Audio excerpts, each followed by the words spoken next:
Who was your best female co-star sir? అంటే మీ opposite పేరైన వాళ్ళలో. విజయశాంతి విజయశాంతి గారు. బాగా క్లిక్ అయింది, భానుప్రియ కెమిస్ట్రీ క్లిక్ అయింది బాగా.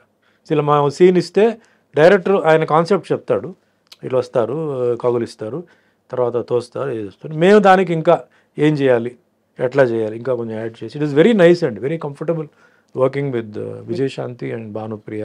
ఎక్కువ వాళ్ళతో చేశాను, అందరితో చేశాను, సుహాసినితో చేశాను, అందరితో చేశాను. బట్ మోస్ట్లీ భానుప్రియ అండ్ విజయశాంతితోనే ఎక్కువ నేను చేశాను. ఏ టైంలో కూడా sir you never fell in love? ఎవరితో ఎవరిని ప్రేమించలేదా మీరు? స్క్రీన్ మీద ప్రేమించాను. ఆఫ్ స్క్రీన్ ఎప్పుడు అంటే ఆలోచన రాలేదా? బికాజ్ మీరు అప్పుడు ఎందుకు ఇంత ఓపెన్ గా అడుగుతున్నారు? Not married. Nothing wrong. But అక్కడ my mind was on a target అండి. I have to achieve something. I became more professional, no playing around. So మనం మన పని చేసుకొని మనం పోవాలి. ఎందుకంటే పనిలో మనం ఫెయిల్ అయిపోతే మనల్ని ఎవరు రేపు లెక్క చేయరు. ఈరోజు అది, నెక్స్ట్ మన మెయింటెనెన్స్, ఫిజిక్ మెయింటెనెన్స్, దీని మీదనే ఎక్కువ ఉంది తప్ప వేరే ఇదేం కాదు. అఫ్కోర్స్ డెఫినెట్లీ టాక్ 3 సినిమాలు ఒక హీరోయిన్తో చేసినప్పుడు ఫ్రెండ్షిప్ వస్తుంది, ఫిజికలీ ఆల్సో ఉంటుంది. చేయి పట్టుకొని లాగడం కానీ ఏదో వెనక్కి నుంచి వచ్చి ఇప్పుడు అందరూ చేస్తున్నారు అది. మేము అప్పుడు అంతవరకు చేసేవాడిని. అవును. అంతేగాని ఇంకా లవ్లో వెళ్ళిపోయి మళ్ళీ అది ఇంకో ట్రాక్ అండి. అది డిస్ట్రాక్షన్ ఫ్రమ్ ప్రొఫెషన్. వన్స్ దాంట్లో వెళ్ళిపోతే డిస్ట్రాక్షన్ అవుతుంది. And I have seen some people అనవసరంగా డిస్ట్రాక్ట్ అయిపోయి ఈ ప్రొఫెషన్ని అంటే స్పాయిల్ చేసి చాలా గందరగోళం అయిపోయి, అప్పుడు డ్రగ్స్ లేవు, మందు డ్రింక్స్ తీసుకొని పాడు చేసుకొని, ఈవెన్ ఇండస్ట్రీలో హీరోయిన్స్ కూడా తాగేసి, దెన్ అప్పుడంతా ఏంటంటే డ్రింక్స్ లేదా సూసైడ్. అవునవును, బాగా అసలు డ్రగ్స్ లేదు, డ్రింక్స్ లేకపోతే సూసైడ్. మీ జనరేషన్లో ఎవరెవరు ఉన్నారు సార్ అప్పుడు? అంటే ఇలా ఎక్స్ట్రీమ్ సిచ్యువేషన్స్, సూసైడ్ దాకా వెళ్ళిన తమిళ్లో చాలా మంది ఉండేవారండి. నాకు గుర్తులేదు కానీ షాకింగ్గా ఉండేది. లవ్ ఫెయిలియర్ అని చెప్పి చేసుకోవడం, కొందరేమో ఇదండి ఫైర్, సెల్ఫ్ ఇమోలేషన్, బాబోయ్, అట్లా కూడా చేసిన వాళ్ళు ఉన్నారు. Very famous heroine. I was about to act with her but she burnt herself up. It was very sensational case. Love ఫెయిలియరే. She was in love with somebody and she burnt అట్లా. So this journey నాకేంటంటే like basically అండి, all the heroines and all they like me a lot because the way how I behave, నేను ఎలా మాట్లాడితే ఎలా చేస్తాను. Nobody సుమన్తో మాకు cinema వద్దు నాకు ఎవరు చెప్పలేదండి. I use to keep my limits, but సెట్లో character use to be open. What character demands I use to do it and చెప్పి చేయడమే. సడన్గా చేయాలి, ప్రిపేర్ చేసి అంటే ఇది నేను ఇట్లా చేయాలనుకుంటున్నా, ఇలా చేయాలనుకుంటున్నా అని చెప్పి వాళ్ళు ఓకే అంటే వద్దు మాకు అది చేయవద్దు అనుకుంటే అంతే. డైరెక్టర్ కూడా కొన్నిసార్లు జనరల్ ఏమవుతుంటే కొంత డైరెక్టర్స్ దిల్ టేక్ అడ్వాంటేజ్. లేదు సార్ మీరు టేక్లో టక్కుని చేసేయండి మీరు, అది చెప్పారు. లేదండి నేను చేయను, అది అనవసరంగా నాకు ఆవిడికి గొడవలు వస్తాయి. అడగండి మీరు ఓకే అనుకుంటే కంఫర్టబుల్గా పెట్టాలి తప్ప మీరు చేసినట్టు మళ్ళీ ఎందుకు అట్లా నేను అవాయిడ్ చేసేవాడిని. So that way I was very friendly. Main బేసిక్గా మా గురుగారు అదే రామన్న గారు ఎప్పుడు చెప్పేవారంటే, డబ్బులు ఎప్పుడు నువ్వు అడగొద్దు, నీకు డబ్బులు వస్తాయి, నీ ఆఫర్ నీకు ఆటోమేటిక్గా నీకు వస్తాయి. నువ్వు చూడాల్సిందంటే discipline in the set, timing, devotion, dedication. Once ఒక ఇది ఒప్పుకుంటే డైరెక్టర్కి నువ్వు వచ్చి స్టూడెంటే, డోంట్ థింక్. తప్పు ఉంటే అడుగు, తప్పు లేదంటే వాళ్ళు చెప్పింది చేసుకొని వెళ్ళిపో, అంతే. ఆయన కొన్ని పాయింట్స్ పెట్టారు నాకు. నా లెవెల్లో నేను సక్సెస్ఫుల్ అండి. 46 years ఇండస్ట్రీలో ఇన్ని సినిమాలు చేశాను, ఇన్ని క్యారెక్టర్స్ చేశాను. సార్ పెద్ద పెద్ద స్టార్స్కి దడ పుట్టించి. తమిళ్లో ఎలా ఉండేది మీకు పోటీ?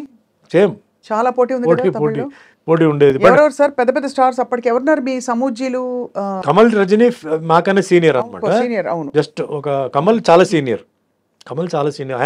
అఫ్కోర్స్ ఈజ్ మై నాకు ఇన్స్పిరేషన్. నాకు అన్ని శివాజీ, ఎంజిఆర్ గారి తర్వాత నెక్స్ట్ నాకు కమల్, రజనీ. అంటే తెలుగు సినిమా ఫీల్డ్కి వచ్చే ముందు, తర్వాత రామారావు గారిది సినిమాలు చూసి, నాగేశ్వరరావు గారిది అంది తర్వాత తెలుసుకున్నాను.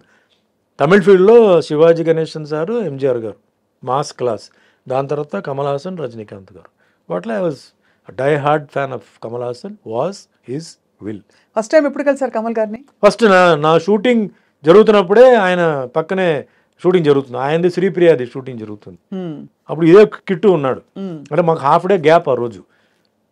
నేను అన్నాను, నేను కమల్ హాసన్ షూటింగ్ చూడాలి ఎక్కడ అంటే, డైరెక్ట్ చూడాలంటే వా పదా అని చెప్పాడు. అప్పటికి మీరు స్టారే, పెద్ద స్టార్. అయిపోయాను, స్టార్ అయ్యాను. అంటే షూటింగ్ జరుగుతుంది. సట్టమెన్ కైల్ పిక్చర్ పేరు. టిఎన్ బాలు డైరెక్టర్ తీసుకెళ్తే ఆ రోజు ఫస్ట్ టైం కమల్ హాసన్ నేను చూస్తున్నాను. చూడంగానే ఒక ఫీలింగ్ ఇప్పుడు మాకెట్లా ఫ్యాన్స్ ఇప్పుడు వచ్చి చూడంగానే మాటలు రాక వాళ్ళు చేతులు రాక వాళ్ళు ఉంటారు, అట్లా నేను ఫ్రీజ్ అయిపోయాను. అప్పుడు అక్కడ వేరే ఒక ఆర్టిస్ట్ కావాలి. ఇప్పుడు కమల్ హాసన్ గారు ఏమనుకున్నారంటే ఇతనే ఆ క్యారెక్టర్నే నేనే అనుకుని వాంగ మూడు కాదా వెయిటింగ్ వాంగ అన్నాడు. నాకు ఇటు చూసాను, ఎవరు వాళ్ళు నిన్నే పిలుస్తున్నారు వెళ్ళు అన్నాడు. దగ్గరికి వెళ్తే వాళ్ళు లేట్ అని నేను చెప్పాను, సార్ నేను ఊరికి మిమ్మల్ని చూడడానికి వచ్చాను, నాకు ఈ క్యారెక్టర్ కాదా అదేంటే పిలిచి బాగానే ఉన్నాడు కదా ఈయన్నే పెట్టవచ్చు కదా అది ఇది అని చెప్పి ఏదో చెప్తే, అప్పుడు ఈ కిట్టు వచ్చి లేదండి ఆల్రెడీ ఆయన హీరోగా చేస్తున్నారు రామన్న పిక్చర్లో, అవునా ఓకే అని చెప్పి దాన్ని కాసేపు షూటింగ్ చూశాను. అంటే ఏదో గొప్ప యాక్టర్ కదా, ఆయన టెక్నిక్ ఏంటి ఆయన అంటే మార్వెలస్. అప్పుడే నో వర్డ్స్ టు అప్పుడే చూస్తూ మీరు కూడా ఒక పెద్ద అంటే ఆల్మోస్ట్ ఒక సూపర్ స్టార్డమ్ వచ్చేసింది మీకు. భగవంతుడి దయ అండి. నేను స్టార్డమ్ అదే సూపర్ స్టార్ అని నేను చెప్పనండి, ఒక స్టార్డమ్ వచ్చేసింది. మంచి డిమాండ్లో అయితే ఉన్నారు ఒక టైంలో, పీక్స్లో డిమాండ్ అయితే హెవీ డిమాండ్. అప్పుడు మరి తెలుగు ఇండస్ట్రీలో మీరు ఎంటర్ అయినప్పుడు ఎలా ఉండేది వాతావరణం? కొంచెం తెలుగు అంత అప్పుడు డెవలప్ లేదండి. తమిళ్ అప్పుడు ఫస్ట్ బాగా ఉండేది. తమిళ్ సినిమాలు, Ilaiyaraaja music world wide, cameraman ఈయన Santosh Sivan, PC Sreeram, best combination sir. అదే సూపర్ అనమాట ఆ టైంలో అంతా. అది తర్వాత తెలుగు మెల్లిమెల్లిగా డెవలప్ అయ్యి ఈరోజు తెలుగు నంబర్ 1కి వచ్చేసింది, మిగతా అంతా వెనక్కి వెళ్ళిపోయింది. సార్ కల్కి సినిమాలో మిమ్మల్ని మిస్ అయ్యాం. కల్కిలో ఏముందండి క్యారెక్టర్? ఏముందంటే ఏముంది అని కాదు, బట్ మీ ప్రెసెన్స్ కూడా ఎందుకంటే చాలా మంది కనిపించారు. దేర్ ఇస్ నో క్యారెక్టర్ కదా, నేను చూసాను cinema, I don't find any character that you could have done. అంతేనా? అంటే అందరూ బిట్స్ గానే ఉన్నారు. అది కాదు, అట్లా చేయడం కాదండి. ఇప్పుడు రామ్ గోపాల్ వర్మ చేశారు, రాజమౌళి చేశారు, అలా కాదు. నాకు చేస్తే అది బాగా లైక్ శివాజీలో ఆ క్యారెక్టర్ స్టూడ్ అనమాట అండి, విలన్ క్యారెక్టర్. అవును, అట్లా ఉండాలి. అంటే లేకపోతే నన్ను పెట్టింది వేస్ట్ అవుతుంది, నేను చేసింది కూడా వేస్ట్ అవుతుంది. కానీ అందరూ పెద్ద స్టార్స్, ఇప్పుడు విజయ్ దేవరకొండ గారు బిట్లోనే ఉన్నారు. అదే బాధ నాకు. ఇప్పుడు ఏమవుతుందంటే అందరూ ఉన్నప్పుడు మనం ఎక్స్పెక్ట్ చేస్తాం. అవును, వి ఎక్స్పెక్ట్ సంథింగ్ కదా, ఆ ఎక్స్పెక్టేషన్ లేనప్పుడు డిసప్పాయింట్మెంట్ ఉంటుంది. వాళ్ళ ఫ్యాన్స్ కూడా డిసప్పాయింట్మెంట్ ఉంటుంది. అవును, కరెక్టే. అది రాంగ్. అది చాలా మంది చేసే తప్పు పని ఏంటంటే ఇలాంటి స్టార్స్ని పెట్టేసి అనౌన్స్ చేస్తారండి, అందరు పరిగెత్తుకొని వస్తారు, వస్తే అక్కడ ఉండదు, ఆ లేనప్పుడు డిసప్పాయింట్మెంట్ అవుతుంది. వాళ్ళ హీరోని అలా చూడడం ఎవరో డిసప్పాయింట్మెంట్ ఉంటుంది, తగినంతగా కనిపించలేదని ఒకటి. ఇప్పుడు నాలాంటి వాళ్ళని పెడితే ఏమి ఊరికే వచ్చి నిలబడి ఏదో కత్తి పెట్టుకుంటే ఏం ప్రయోజనం అండి? సినిమా నచ్చిందా నాకు? ఐఎమ్ మాస్ సినిమా గోవర్ అండి.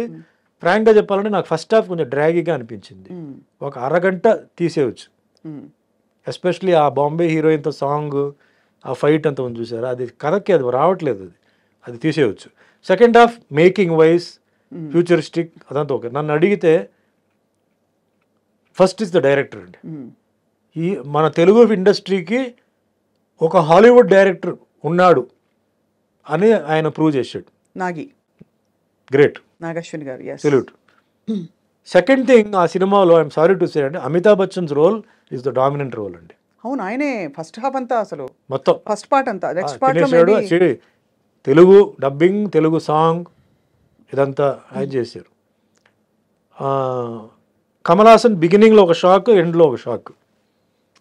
ఇంకా మేకప్ నేను చెప్పక్కర్లా, ఆయన ఆల్రెడీ అన్ని అబ్బాయి షణ్ముఖి మొదలు అన్ని చేసేసారు. అన్ని మేకప్ అసలు డిఫరెంట్గా చూడాలని చెప్పి ఏమేమో చేసాడు, సక్సెస్ అయిపోయాడు అనమాట.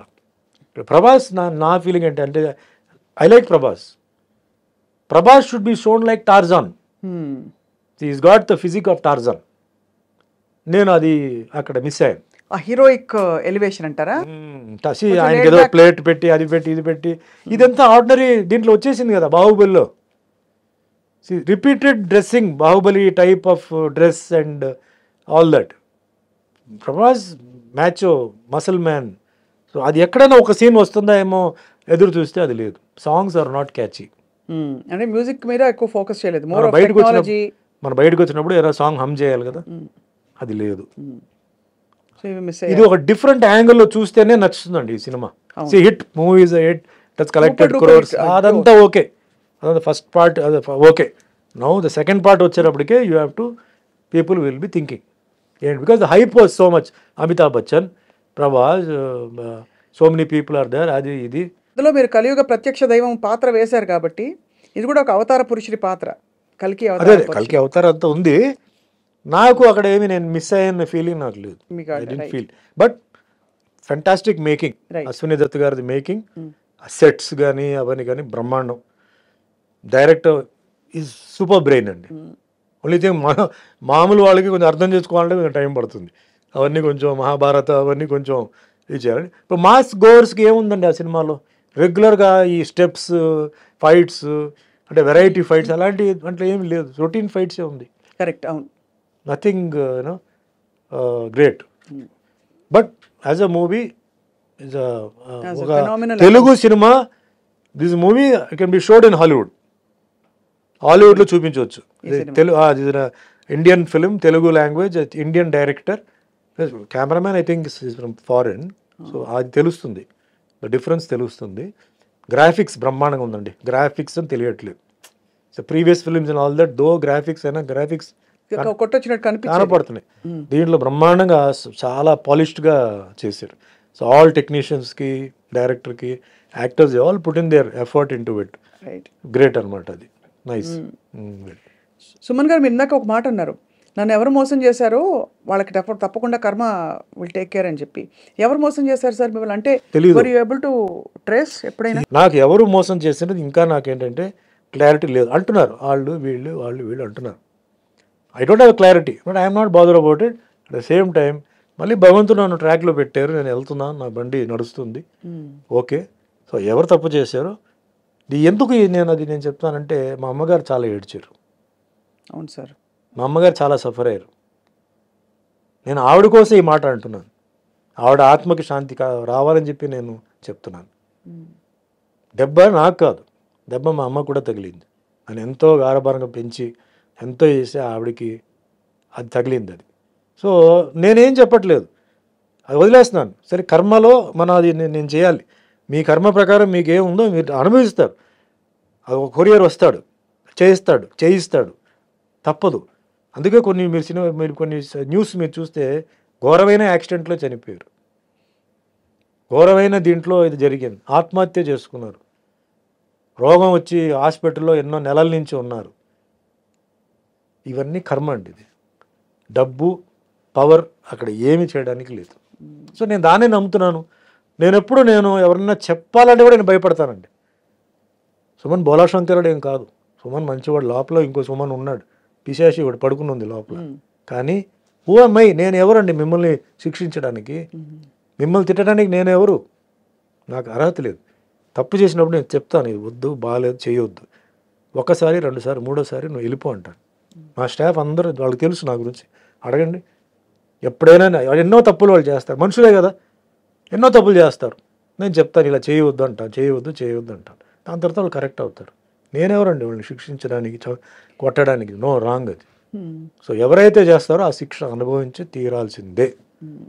అది సర్పదోషం అంటారు, దాన్ని ఏవేవో దోషం అంటారు. కానీ ఉన్నపళంగా ఒక అమాయకపు ఒక మధ్యతరగతి కుటుంబం నుంచి వచ్చి సినిమాలో ఇంట్రెస్ట్ కూడా మీరు ఎప్పుడు ఎక్స్ప్రెస్ చేయకుండా ఓవర్ నైట్ చక్కగా స్టార్డమ్ వచ్చి స్టార్ అయిపోయి సక్సెస్ చూసిన టైంలో ఒక పెద్ద బండరాయి వచ్చి మీ నెత్తి మీద పడి మీరు సొసైటల్గా అవమానాల పాలయ్యారు. మీ గురించి రకరకాల మాటలు అన్నారు. ఇంట్లో కుటుంబంలో ఇబ్బంది, అమ్మగారికి ఆవిడని చూడలేక మీకు మళ్ళీ ఇబ్బంది. ఎవరితో చెప్పాలి, సంజాయిషి చెప్పాలా, జనానికి చెప్పాలా, ఇవన్నీ ఉంటాయి కదా సార్.